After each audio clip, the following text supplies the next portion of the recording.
अपनी बॉडी में बहुत सारे प्रोटीन होते हैं, उनको बोलते हैं कॉम्प्लीमेंट्री प्रोटीन। क्लासिकल पाथवे में क्या होता है, एंटीजन और एंटीबॉडी आपस में जोड़ते हैं, एंटीजन एंटीबॉडी कॉम्प्लेक्स बनता है। अभी अपन को यूनिवर्सिटी के हिसाब से पढ़ना है, नीट पीजी के हिसाब से पढ़ना है कि यार केमिकल मीडिएटर क्या होते हैं, कितने प्रकार के होते हैं, कहां से निकलते हैं, बस आपको सोर्स और फंक्शन पता होना चाहिए और नाम। बस पेशेंट आया, वो पेशेंट ही आपसे पूछ रहा है कि बेटा एक्यूट इन्फ्लेमेशन के बाद सर बताइए ना आप क्या होगा मेरा, क्या मैं मर जाऊंगा। So hello everyone, this is Vishal जोरियो, right now you are watching MBBS मतलब जोरियो एमबीबीएस। और इन्फ्लेमेशन करवाने का असली हीरो कौन, असली हीरो बोले तो वो होते हैं केमिकल मीडिएटर।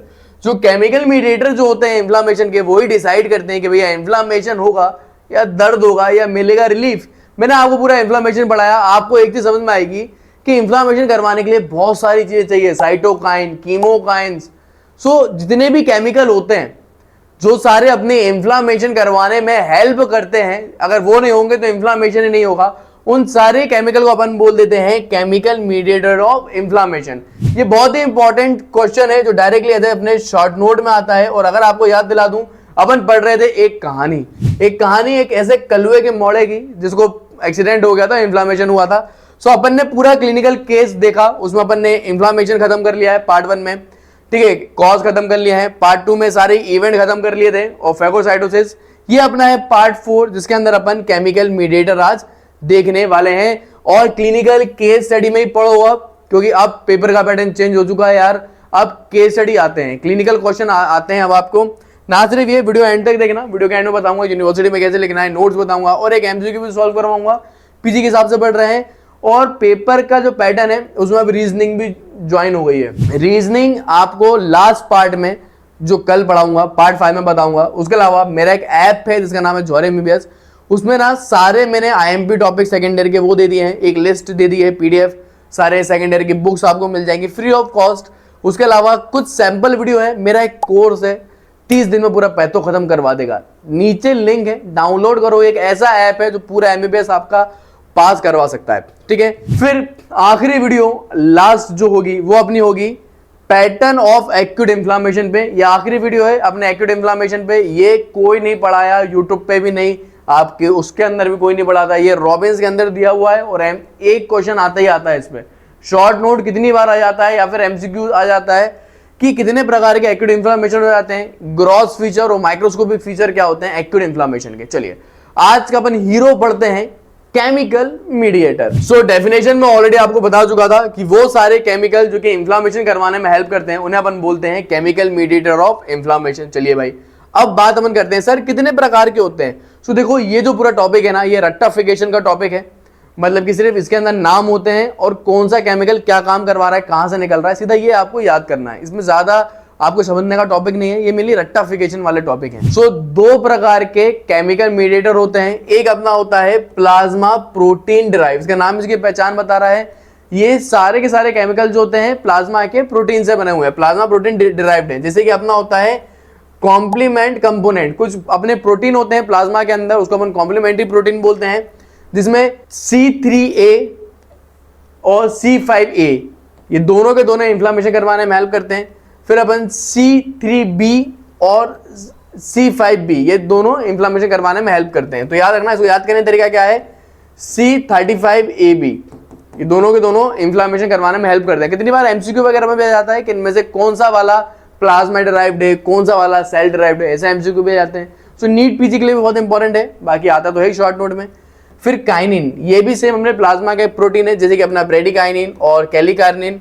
फिर वो सारे अपने प्रोटीन जो कि अपना ब्लड का कोगुलेशन करवाने में हेल्प करते हैं, ज्यादा ना कोगुलेशन करवाने वाले, और फाइब्रोनोलाइटिक सिस्टम, ये सारे के सारे इन्फ्लेमेशन करवाने में हेल्प करते हैं। ये हो गए प्लाज्मा प्रोटीन डिराइव्ड, इनको डिटेल में अपन देखेंगे आगे। अब अपन को देखना है main cell derived. Cell derived मतलब ये सारे के सारे केमिकल जो है ना किसी सेल से निकले। जैसे कि सबसे पहला अपना आता है वेजो एक्टिव अमाइंस। वेजो एक्टिव मतलब इसका नाम इसकी पहचान बता रहा है, ये ब्लड वेसल पे काम करते हैं। वेजो मतलब ये ब्लड वेसल पे काम करते हैं। जैसे कि अपना हो गया हिस्टामिन, ये कहां से निकलता है, अपने डब्ल्यूबीसी होते हैं ना मास्ट सेल, वहां से निकलता है हिस्टामिन। तो ये एक तरीके से सेल से निकल रहे हैं, इसलिए अपने सेल डिराइव्ड हो गए। हिस्टामिन मास्ट सेल से निकल रहा है, सेरोटोनिन प्लेटलेट से निकल रहा है। फिर अपना एक होता है एराकिडोनिक एसिड मेटाबॉलिज्म। देखो अपने सेल में ना बहुत सारे मेटाबॉलिज्म चल रहे होते हैं, उनमें से एक अपना होता है एराकिडोनिक एसिड मेटाबॉलिज्म। जब भी एराकिडोनिक एसिड को अपन तोड़ते हैं ना तो अपना प्रोस्टाग्लैंडिन बनते हैं और ल्यूकोट्राइन्स बनते हैं। ये बहुत ही इंपॉर्टेंट है, केमिकल मीडिएटर हैं जो कि अपना इन्फ्लामेशन करवाने में हेल्प करते हैं। फिर प्लेटलेट एक्टिवेटिंग फैक्टर, ये भी इन्फ्लामेशन में हेल्प करता है, इसका नाम इसकी पहचान बता रहा है, प्लेटलेट से निकल रहा होगा। फिर रिएक्टिव ऑक्सीजन स्पीसी, मैंने अभी आपको पढ़ाया था, फेगोसाइटोसिस में हेल्प करता है। नाइट्रिक ऑक्साइड फेगोसाइटोसिस में हेल्प करता है। फिर साइटोकाइंस जैसे कि टिश्यू नेक्रोटिंग फैक्टर, इंटरल्यूकिन 1 और अपने कुछ कीमोकाइन। बच्चे कंफ्यूज होते हैं इन दोनों में, साइटोकाइन कीमोकाइन क्या है, उन दोनों की डेफिनेशन दूंगा। तो ये टेबल बहुत इंपॉर्टेंट है। देखो कितनी बार डायरेक्टली 2 नंबर में, मतलब कि 2 नंबर के जो क्वेश्चन होते हैं वेरी शॉर्ट, उसमें पूछ लिया जाता है कि बेटा सेल ड्राइव प्लाज्मा ड्राइव बता दो, तो सिर्फ ये टेबल बना देना 2 नंबर में। वाइवा में पूछ लेते हैं नाम, तब ये बना देना, और एमसीक्यू भी इनसे बनते हैं तो ये टेबल से बन जाएगा। बहुत ही शानदार टेबल ये है, इसमें सब कुछ आपको क्लियर हो जाएगा। एमसीक्यू हो गए, 2 नंबर के हो गए, वेरी शॉर्ट हो गए, वाइवा भी हो गया। अब देखो, अब आपको ना सिर्फ सबके अंदर एक एक 2 लाइन लिखनी है कि हिस्टामिन कहाँ से निकला, सेरोटोनिन कैसे निकला। देखो ये ना कला होती है यूनिवर्सिटी में लिखने की, सारी चीज़ आप रट नहीं सकते, आपको कुछ चीज़ें समझनी ही पड़ेंगी। तो सबसे पहले अपन सेल डिराइव्ड के बारे में डिटेल में जानेंगे, उसमें जानेंगे हिस्टामिन। सीधा हिस्टामिन क्या है, ये एक तरीके का वैसो एक्टिव मीडिएटर है। ये क्या करता है, थोड़े टाइम के लिए हिस्टामिन निकला तो ब्लड वेसल डायलेट हो जाती हैं, तो ये एक इमीडिएट ट्रांसिएंट रिस्पॉन्स कराता है। इमीडिएट ट्रांसपेरेंट रिस्पॉन्स मतलब 15 से 10 मिनट के लिए हिस्टामिन निकलेगा तुरंत हो जाएगा, तो इमीडिएट है। ट्रांसिएंट मतलब बहुत ही कम टाइम पीरियड के लिए, 10-15 मिनट के लिए करवाएगा। सोर्स कहाँ से निकलेगा, याद रखना, मेन इसका सोर्स है मास्ट सेल। मास्ट सेल जो है ना रिचेस्ट सोर्स है। एमसीक्यू आता है कि हिस्टामिन कहाँ से निकलता है, what is the richest source, MCQ आया था मास्ट सेल। फिर ब्लड के बेसोफिल से भी निकल सकता है और प्लेटलेट से भी निकलता है, तो याद रखना एमबीपी याद कर लेना, मास्ट सेल बेसोफिल प्लेटलेट सबसे निकलता है। कितनी बार ऐसे एमसीक्यू भी आते हैं कि अपना हिस्टामिन कहाँ से निकलता है, ये 3 नाम होते हैं और एंड में लिखा रहता है ऑल। बच्चे क्या करते हैं, मास्ट सेल पे टिक लगा देते हैं, ऑल पढ़ते नहीं है। भैया मास्ट सेल से भी निकलेगा, ब्लड वेसोफिल से भी निकलेगा, प्लेटलेट से भी निकलेगा।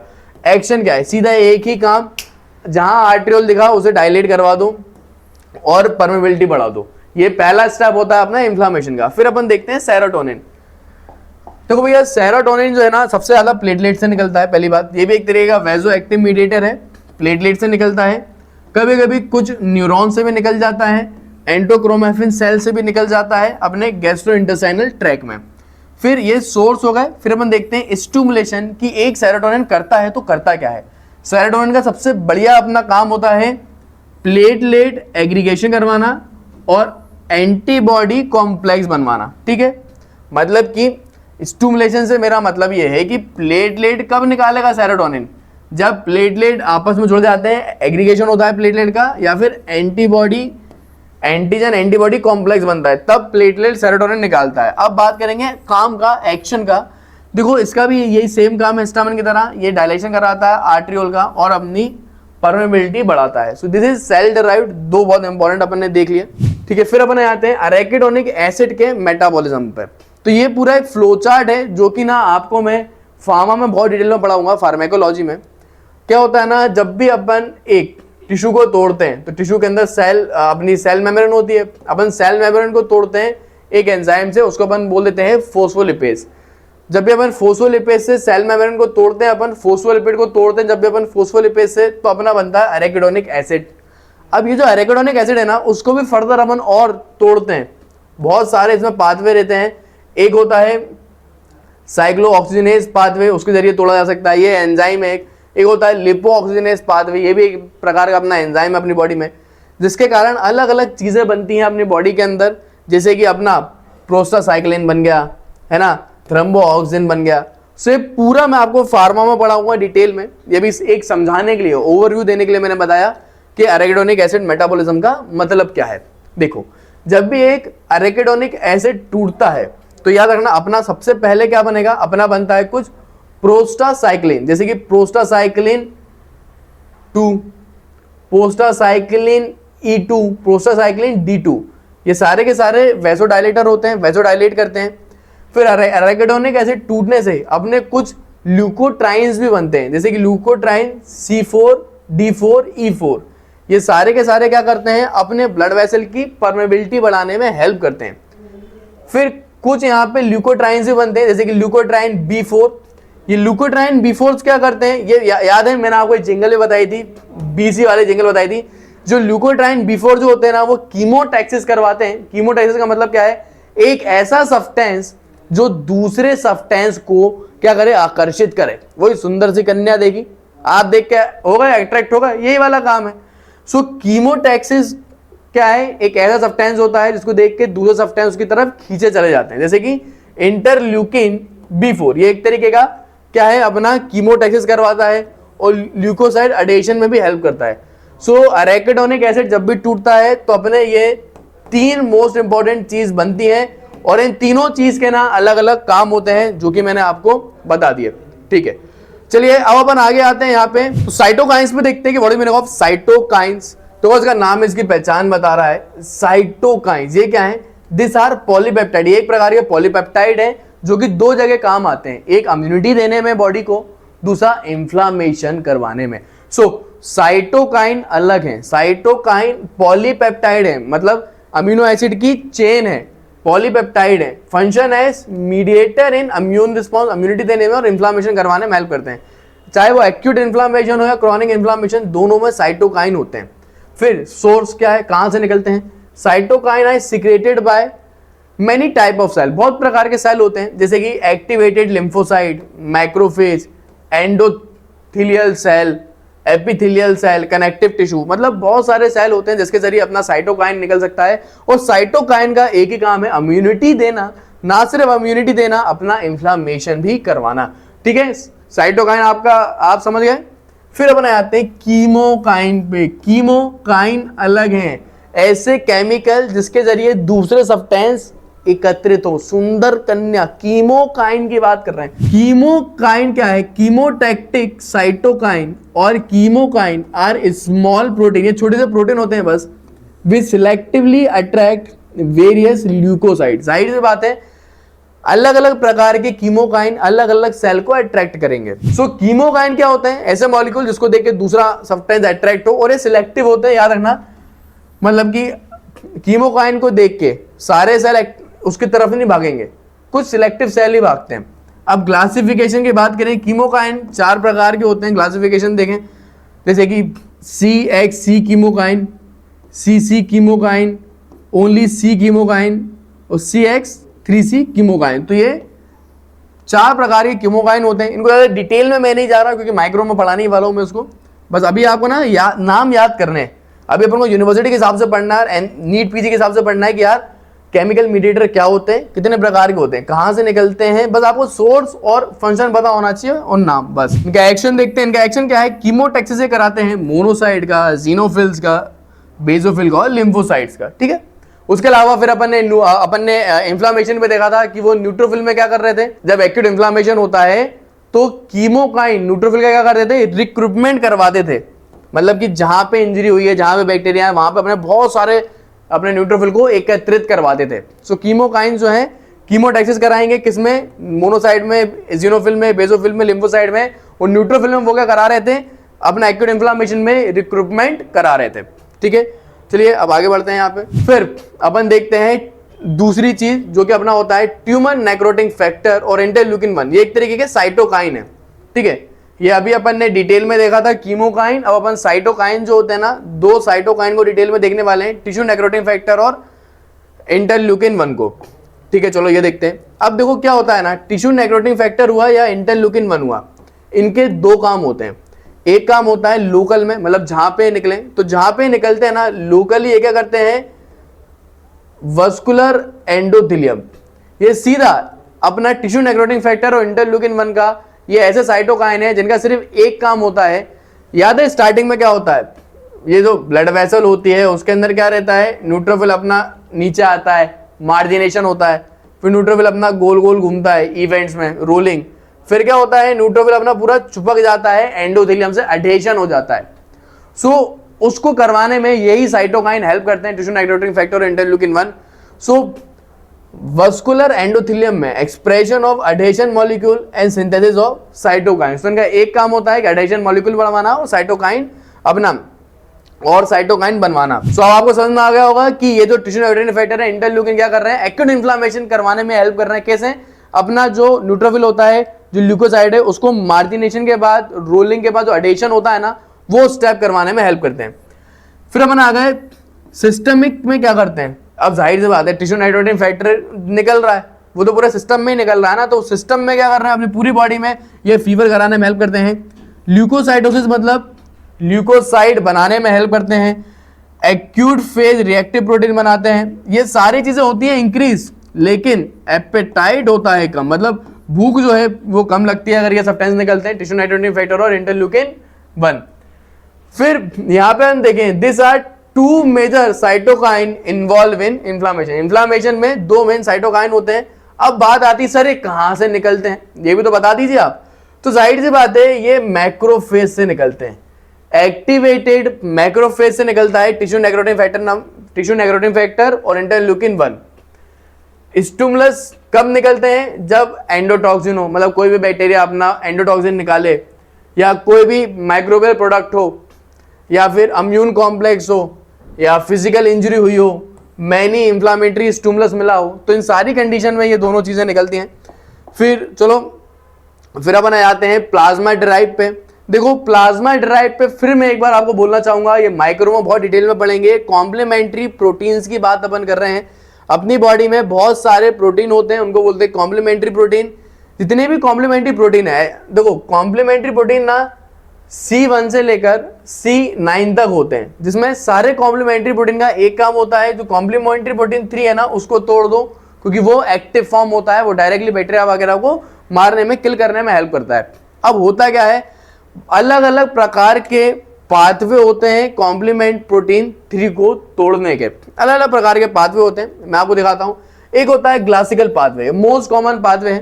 क्लासिकल पाथवे में क्या होता है, एंटीजन और एंटीबॉडी आपस में जुड़ते हैं, एंटीजन एंटीबॉडी कॉम्प्लेक्स बनता है और वो सीधा कॉम्प्लीमेंट प्रोटीन 3 को अपना तोड़ देते हैं। जैसे कॉम्प्लीमेंट प्रोटीन 3 टूटता है ना, वो बनता है C3A। और याद है मैंने आपको बताया था C3A कीमोटैक्सिस करवाने में हेल्प करता है। ठीक है, जब भी एक क्या होता है ना, देखो जो मैं आपको ऐसे समझाता हूं, जो कॉम्प्लीमेंट्री प्रोटीन है ना, ये एक बड़ा डब्बा जैसा है। जब भी कॉम्प्लीमेंट्री प्रोटीन टूटता है ना, तो वो 2 हिस्सों में टूटता है, एक इसका A हिस्सा और एक इसका B हिस्सा। सो अपने बॉडी के अंदर कितने कॉम्प्लीमेंट्री प्रोटीन है, 1 से लेकर 9 तक, C1 से लेकर C9 तक। इन सारे कॉम्प्लीमेंट्री प्रोटीन का एक ही काम होता है कि कॉम्प्लीमेंट्री प्रोटीन 3 को तोड़ना। जैसे कॉम्प्लीमेंट्री प्रोटीन 3 टूट जाता है, वो 2 हिस्सों में टूटता है, एक कॉम्प्लीमेंट्री प्रोटीन 3A में, जो कि कैसा है, कीमोटैक्सिस करवाने में हेल्प करता है, जो बहुत ही इंपॉर्टेंट है अपना इन्फ्लामेशन में। और एक अपना होता है कॉम्प्लीमेंट्री प्रोटीन टूटता है C3B में। C3B कैसे काम करता है, ऑप्सोनाइजेशन में, एंटीबॉडी के साथ ये बैक्टीरिया में चिपक जाता है, साथ में एंटीबॉडी भी चिपकती हैं। इस प्रोसेस को बोलते हैं ऑप्सोनाइजेशन। याद आया, क्लासिकल पाथवे। फिर एक अल्टरनेटिव पाथवे भी होता है। कितनी बार अपन डायरेक्टली जो माइक्रोब सरफेस, जो बैक्टीरिया वगैरह जो होते हैं उनका एंडोटॉक्सिन, या बैक्टीरिया वगैरह के लिपोपॉलीसैकेराइड, कॉम्प्लेक्स पॉलीसैकेराइड बैक्टीरिया के, कोबरा का वेनम, याद रखना कोबरा के वेनम से भी एक्टिवेट होता है। मतलब कि क्लासिकल पाथवे में एंटीबॉडी आता है, अल्टरनेटिव पाथवे में एंटीबॉडी नहीं होता। एंटीबॉडी के बजाय बैक्टीरिया के खुद के प्रोडक्ट्स के कारण ये अपन डायरेक्टली एक्टिवेट हो जाता है पाथवे। फिर एक और पाथवे होता है, इसको बहुत डिटेल में अपन पढ़ेंगे, लैक्टिन पाथवे। लैक्टिन पाथवे क्या है, it is trigger by microbe surface molecule. अब क्या होता है ना, अपना जो एक माइक्रोब होता है, जो एक बैक्टीरिया है, जो अपना एक बैक्टीरिया जो है, माइक्रोब जो है, उसके सेल मेम्ब्रेन के बाहर एक चीज प्रेजेंट होती है, उसे अपन बोल देते हैं मैनोज। सो मैनोज अपना प्रेजेंट होता है माइक्रोब में। अब इस मैनोज के ऊपर अपन क्या लगा देते हैं, अपन लगा देते हैं प्लाज्मा के अंदर एक चीज प्रेजेंट होती है, उसको बोलते हैं लैक्टिन। अपन प्लाज्मा का लैक्टिन लगा देते हैं। जैसे ये जुड़ता है ना, इसके कारण से अपना कॉम्प्लीमेंट प्रोटीन 3 एक्टिवेट हो जाता है। तो this is most simple way में मैंने आपको बताया, ज्यादा डिटेल में नहीं गया मैं, लेकिन आपको चीजें समझ में आ गई होंगी कि कॉम्प्लीमेंट्री सिस्टम कैसे काम करता है। फिर अपन आते हैं coagulation and kinin. So you already know that कि अपने ब्लड को कोगुलेशन करवाने में बहुत सारी चीजें अपन को चाहिए रहती हैं। जैसे कि एक होता है अपना फैक्टर नंबर 12, जिसको हैंगमैन फैक्टर बोलते हैं। सो फैक्टर नंबर 12 जो है वो ब्लड का कोगुलेशन करवाने में भी हेल्प करता है। ना सिर्फ ये, फैक्टर नंबर 12 एक और काम करता है, अपने ब्लड में एक प्रेजेंट होता है प्री कैलिकर्निन, ये इनएक्टिव फॉर्म है, इसके एक्टिव फॉर्म में बनाता है। कैलिकर्निन मतलब एक्टिव फॉर्म में बनाएगा। फिर ये कैलिकर्निन बाद में ब्रेडिकाइनिन को एक्टिवेट करेगा, और आपको पता है ब्रेडिकाइनिन क्या करता है, वैसोडाइलेशन करवाता है, परमिबिलिटी बढ़ाता है, और अपनी बॉडी में एक थोड़ा सा पेन भी करवाता है। तो this is all about chemical mediator. देखो जो इन्फ्लामेशन जो है ना, ये एक सीधी प्रोसेस नहीं है। इन्फ्लामेशन एक बहुत ही टेढ़ी प्रोसेस है, और इस टेढ़ी प्रोसेस को करवाने के लिए बहुत सारे केमिकल लगते हैं। अभी यूनिवर्सिटी में कैसे लिखना है वो बताया जाएगा, एमसीक्यू दिए जाएंगे। पूरी वीडियो देखो बेटा, फायदा तुम्हारा ही है। अभी वीडियो खत्म नहीं हुई है। कितनी बार वाइवा में 2 नंबर में, देखो वाइवा में पूछा जाता है और 2 नंबर में आ जाता है कितनी बार ये कि एक्यूट इन्फ्लामेशन सर हो गया। अब इसके बाद क्या अपनी बॉडी में क्या होता है, मान लीजिए आपके पास कोई पेशेंट आया, वो पेशेंट ही आपसे पूछ रहा है कि बेटा एक्यूट इन्फ्लामेशन के बाद सर बताइए ना आप क्या होगा मेरा, क्या मैं मर जाऊंगा। देखो 3 प्रकार के आउटकम हो सकते हैं। रिजोल्यूशन, दवाइयां वगैरह आपने दी और ठीक हो गया, मतलब कि कंप्लीट टिश्यू जो है नॉर्मल हो गया, सब कुछ ठीक हो गया मामला। ऑर्गेनाइजेशन के अंदर क्या होता है, यहाँ पे ऑर्गेनाइजेशन से मेरा मतलब क्या है, जो एक नॉर्मल टिश्यू है वो खराब, मतलब इतना ज्यादा टूट गया है, मतलब सेल इतने ज्यादा मर गए हैं कि अपन ने डेड सेल के जगह अपन ने रिप्लेस कर दिए फाइबर, मतलब अपन ने फाइबर भेज दिए। Process of replacement of dead tissue by living tissue. Organisation मतलब जो भी इंफ्लामेशन के कारण सेल मरे थे उधर अपन ने नॉर्मल टिश्यू डाल दिए हैं, ठीक है, फाइबर वगैरह डाल दिए। कितनी बार स्कार टिश्यू, आपको चोट लग जाती है तो ऐसा ब्लैक कलर का नहीं बन जाता, ब्राउन ब्लैक कलर का एक सबटेंस स्कार बन जाता है, मोटा सा पपड़ी जैसा। सो मरे हुए टिश्यू को अपन दूसरे टिश्यू से, लिविंग टिश्यू से अपन रिप्लेस कर देते हैं। This is non age organisation. तो इन्फ्लामेशन हो सकता है ठीक हो जाए, या फिर ऑर्गेनाइजेशन हो जाए, इंजरी वगैरह पे अपन मरे हुए टिश्यू को ठीक कर लें, या फिर हो जाए क्रॉनिक इन्फ्लामेशन। जी हाँ, आपका एक्यूट इन्फ्लामेशन कभी ठीक ही ना हो, महीनों महीनों तक चलता रहे और वो तब्दील हो जाए अपने क्रॉनिक इन्फ्लामेशन पे। क्रॉनिक इन्फ्लामेशन देखो लॉन्ग में आने के चांसेस कम है, लेकिन शॉर्ट नोट में आ सकता है।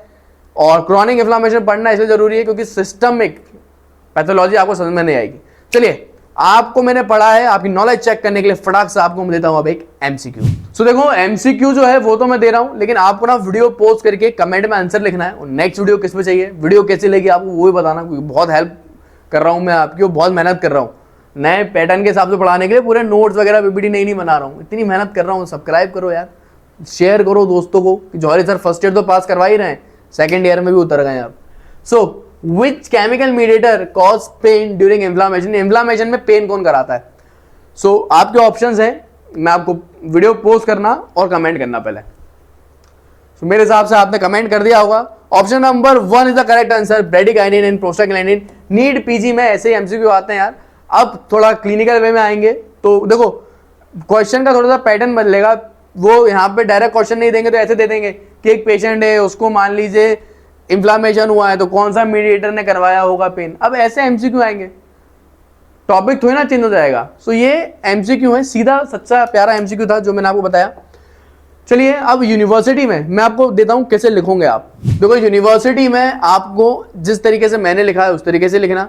देखो अगर ये शॉर्ट नोट में आया है तो आपको 3 पेज भरने, उसके लिए आप डायरेक्ट एक टेबल बना देना, आधे पेज में तो ये बन जाएगी। और ये सेल डिराइव्ड वाले ना एक्सप्लेन कर देना, डेफिनेशन, सोर्स एंड एक्शन। इसमें 3 पेज भरा जाते हैं तो ठीक है, प्लाज्मा डिराइव एक्सप्लेन मत करना। बट अगर उसने बोला हो डिटेल में एक्सप्लेन करूं तो प्लाज्मा डिराइव पे एक्सप्लेन करना। सारे नोट्स ऐसे नोट्स है कि आप मात्र 10-15 दिन में पूरा पैथो खत्म कर लोगे यार। नीचे लिंक है मेरी वेबसाइट की, उस पर जाओ, नंबर दे रहा हूं उस पर कॉल कर लो, 4-5 दिन में नोट्स आ जाएंगे। पूरी मेहनत करके तुम्हारे लिए नोट्स बनाए। चलिए मिलते हैं नेक्स्ट पार्ट में जो कि और भी ज्यादा इंटरेस्टिंग है, पैटर्न्स ऑफ एक्यूट इन्फ्लामेशन।